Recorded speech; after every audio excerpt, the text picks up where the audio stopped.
Good morning વિદ્યાર્થી મિત્રો, મને આશા છે કે તમે બધા મજામાં જ હશો। તો વિદ્યાર્થી મિત્રો, આજે હું તમારા માટે એક નવો ટોપિક લઈને આવ્યો છું જેનું નામ છે સિમ્પલ ફ્યુચર ટેન્સ। તો વિદ્યાર્થી મિત્રો, આજે આપણે સિમ્પલ ફ્યુચર ટેન્સ વિશે ભણીશું। તો વિદ્યાર્થી મિત્રો, જોઈએ આપણે સિમ્પલ ફ્યુચર ટેન્સની ડેફિનેશન। તો અહીંયા સિમ્પલ ફ્યુચર ટેન્સની ડેફિનેશન કે હવે પછી જે ક્રિયા થવાની છે અથવા બનવાની છે તે દર્શાવવા માટે સાદો ભવિષ્યકાળનો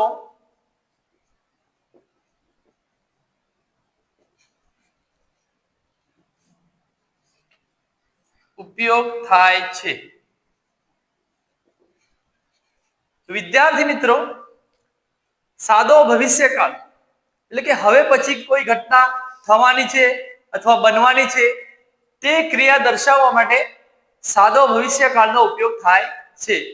તો એક્ઝામ્પલ જોઈએ આપણે।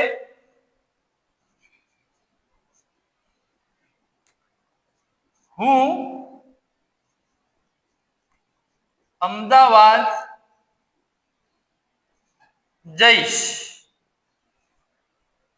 તો હવે એનો અંગ્રેજીમાં ટ્રાન્સફર કરીએ આપણે કે આઈ વિલ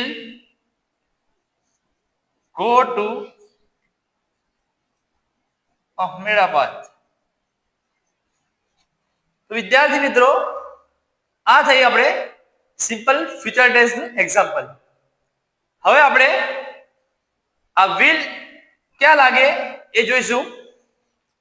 તો I, you, he, she, it, we, you, they।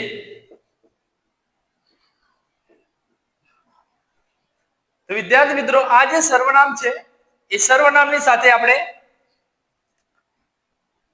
will no use કરીશું। તો I will, you will, he will, she will, it will, we will, you will, they will। વિદ્યાર્થી મિત્રો, આપણે જો શેલ નો યુઝ કરવો હોય તો શેલ નો યુઝ ફક્ત આઈ અને વી ની સાથે આપણે શેલ નો ઉપયોગ કરી શકીએ, પરંતુ મોટા ભાગના લોકો વિલ નો યુઝ વધારે પડતો કરે છે। તો હવે પછી આપણે આગળ સ્ટ્રક્ચર જોઈએ સિમ્પલ ફ્યુચર ટેન્સનું। તો વિદ્યાર્થી મિત્રો, હવે આપણે સિમ્પલ ફ્યુચર ટેન્સનું જે સ્ટ્રક્ચર છે એટલે કે એની જે વાક્ય રચના છે એ જોઈએ। કર્તા પ્લસ વિલ અથવા shall plus V1 plus object plus other words. આ જે સ્ટ્રક્ચર છે એ વિદ્યાર્થી મિત્રો એ અફર્મેટિવ એટલે કે હકાર વાક્યનું છે।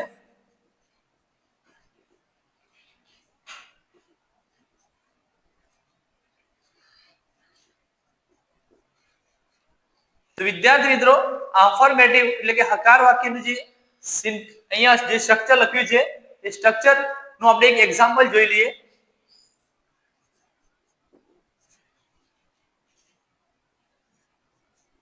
She will play football tomorrow।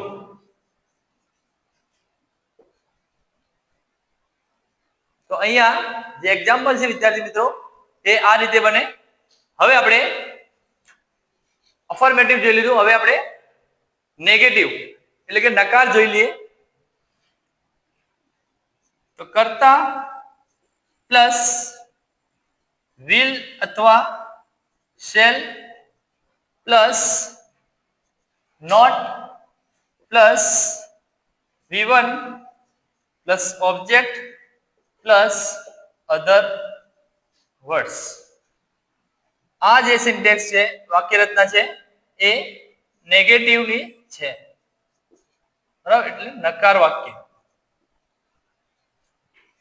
તો હવે નકારનો પણ આપણે એક એક્ઝામ્પલ જોઈ લઈએ કે Mohan will not come to school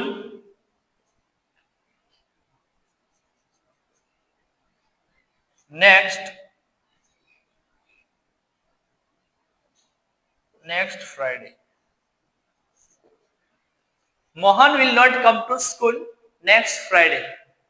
તો આ નકાર થઈ ગયો. નકારમાં શું હોય વિદ્યાર્થી મિત્રો? નોટ નો યુઝ થાય એટલે એ વાક્ય નકાર કહેવાય. હવે આપણે આગળ જઈશું ઇન્ટ્રોગેટિવ સેન્ટેન્સ એટલે કે પ્રશ્નાર્થ વાક્ય. તો પ્રશ્નાર્થ વાક્યની વાક્ય રચના લખીએ આપણે. તો પ્રશ્નાર્થ વાક્યની અંદર will અથવા shall એ ફર્સ્ટમાં આવશે. તો will અથવા shall, જ્યારે will shall જ્યારે શરૂઆતમાં લો એટલે એને કેપિટલ કરવો જોઈએ W, અથવા shall લો તો S કેપિટલ કરવો જોઈએ. ત્યાર પછી કર્તા plus V1 plus object plus other words plus question mark. તો વિદ્યાર્થી મિત્રો, આ હતી ઇન્ટ્રોગેટિવ એટલે કે પ્રશ્નાર્થી વાક્ય રચના.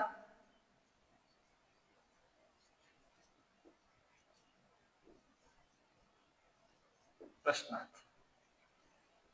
તો હવે આપણે એનું એક એક્ઝામ્પલ જોઈ લઈએ. તો એક્ઝામ્પલ લખીએ આપણે. Will you read a book tomorrow?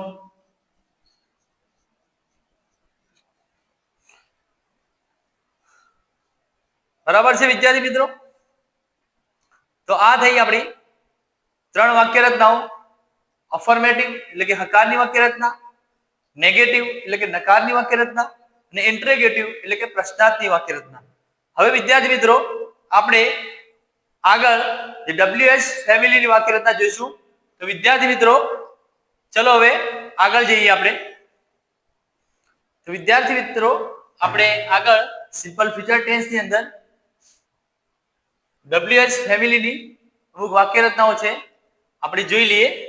તો WH ફેમિલી કોને કહેવાય? તો WH ફેમિલીમાં કે જે વાક્યની શરૂઆત WH થી શરૂ થતી હોય એને કહેવાય WH ફેમિલી. તો WH ફેમિલીની અંદર who, what, where, when, which, whom, whose. ત્યાર પછી how થી શરૂ થતા પ્રશ્નો એટલે કે how many, how much વગેરે. તો વિદ્યાર્થી મિત્રો, આપણે એક પછી એક WH ફેમિલીની વાક્ય રચના જોઈએ. તો સૌ પ્રથમ આપણે who ની વાક્ય રચના જોઈએ. who એટલે કોણ?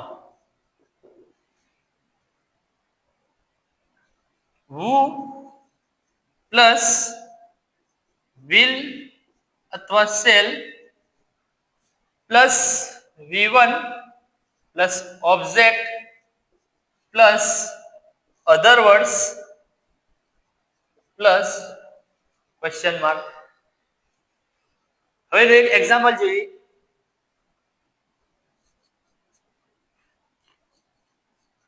who will eat mango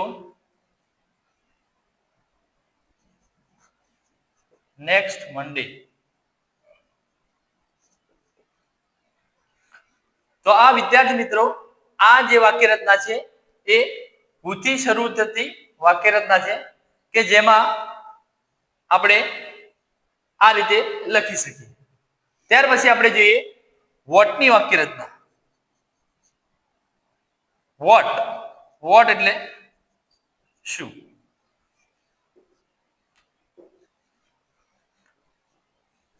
વોટની વાક્ય રચના વોટ પ્લસ will અથવા shall પ્લસ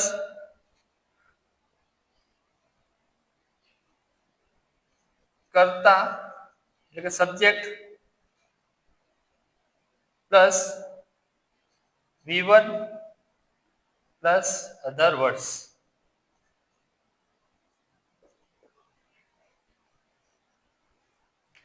હવે એક્ઝામ્પલ જોઈએ વિદ્યાર્થી મિત્રો વોટ નું કે vote will you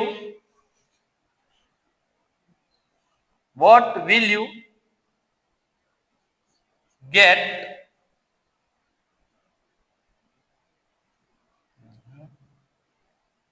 what will you get tomorrow? બરાબર છે વિદ્યાર્થી મિત્રો?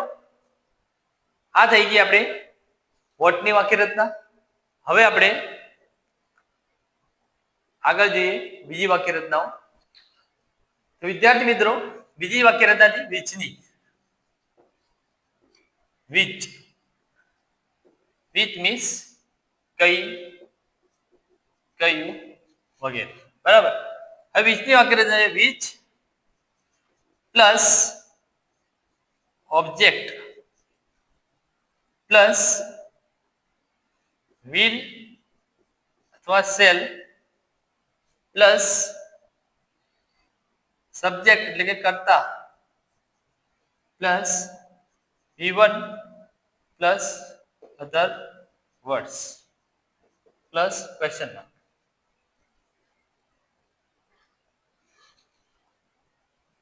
એક્ઝામ્પલ જે વિદ્યાર્થી મિત્રો which book will you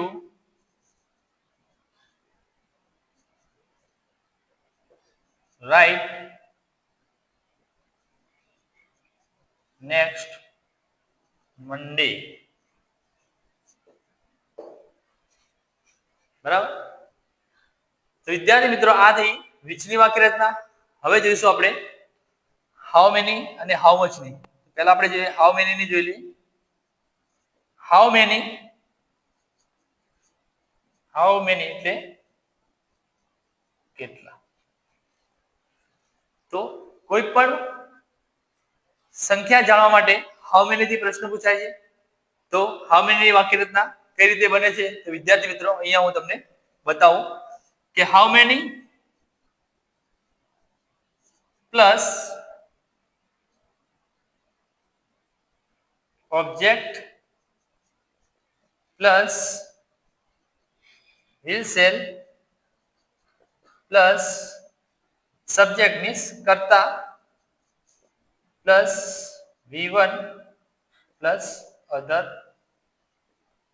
words plus question.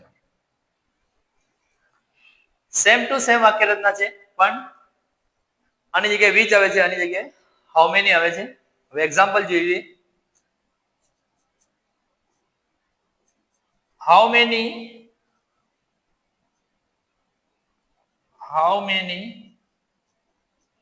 people will you read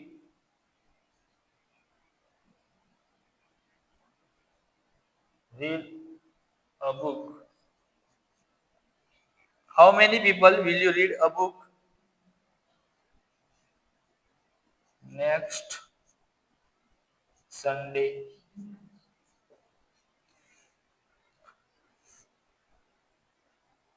How many people will you read a book next Sunday? તો વિદ્યાર્થી મિત્રો અહીંયા હાઉ મેની વાક્ય રચના પૂરી થાય છે. હવે છેલ્લી જે વાક્ય રચના છે એ હાઉ મચ ની, જે હું તમને આગળ બતાવું છું તે કઈ રીતે બને છે. તો વિદ્યાર્થી મિત્રો હવે આપણે સિમ્પલ ફ્યુચર ટેન્સ જે ભણ્યા એના આધારે અમુક જે એક્સરસાઇઝ અહીંયા હું લખી છે એ એક્સરસાઇઝ આપણે જોઈએ. તો સૌપ્રથમ પહેલી ખાલી જગ્યા અહીં આપેલી છે, તો એ ખાલી જગ્યા આપણે પૂરવાની છે. તો પહેલી ખાલી જગ્યા છે રાજ ખાલી જગ્યા ક્રિકેટ ટુમોરો. તો રાજ ની સાથે લાગશે વિલ અને પ્લે નું પ્લે, એટલે કે V1 નું V1 જ રહેશે. બરાબર. તો હવે આગળ નેક્સ્ટ ખાલી જગ્યા કે વી ખાલી જગ્યા ટુ મુંબઈ નેક્સ્ટ વીક. તો વિદ્યાર્થી મિત્રો એનો જવાબ છે we will go to Mumbai next week. And third one, Ajay ખાલી જગ્યા a new car next Sunday. તો કૌંસમાં જે ક્રિયાપદ આપેલું છે એ ક્રિયાપદ આપણે will સાથે લગાડીશું. તો will buy. Next 4 number Faizan ખાલી જગ્યા મૂવી ટુમોરો. તો Faizan will watch movie tomorrow. And last one, Ali ખાલી જગ્યા an apple next Monday. તો Ali will eat an apple next Monday. તો વિદ્યાર્થી મિત્રો અહીંયા સાદા ભવિષ્યકાળની જે ખાલી જગ્યાઓ છે એ પૂર્ણ થાય છે અને અહીંયા સિમ્પલ ફ્યુચર ટેન્સ પૂરો થાય છે. તો વિદ્યાર્થી મિત્રો મારો આ વિડિયો તમને કેવો લાગ્યો એ જરૂર કોમેન્ટમાં બતાવજો. અને જો તમે મારી ચેનલ પર નવા હોય તો લાઈક કરો, સબસ્ક્રાઇબ કરો અને વધુમાં વધુ તમારા મિત્રો સુધી શેર કરવાનું ભૂલતા નહીં. બાય.